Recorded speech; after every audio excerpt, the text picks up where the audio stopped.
शरद पवार गटाच्या शिर्डीतील शिबिराला रोहित पवार गैरहजर असल्याने चर्चांना उधाण आलं होतं। मात्र रोहित पवार परदेशी गेले असून ते आज संध्याकाळी किंवा उद्या शिबिराला हजर राहतील अशी माहिती जयंत पाटील यांनी दिली।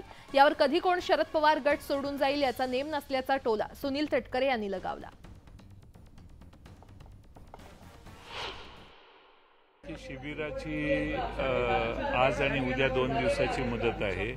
रोहित पवार परदेशी गेलेले आहेत। त्यांनी शिबिराची पवार साहेबांनी तारीख दिल्या मला सांगितलं त्यांना हजर राहता येणं शक्य नाही पहिल्या दिवशी।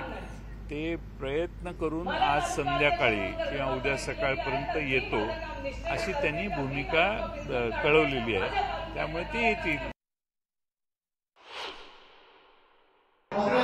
रोहित पवारांनी पाठ दिली आहे। रोहित पवार राज्याच्या बाहेर असल्याचं कळतंय, काय सांगणार? आता कोण कुठे आहे बाहेर त्याची मला चिंता असणं काही कारण नाही।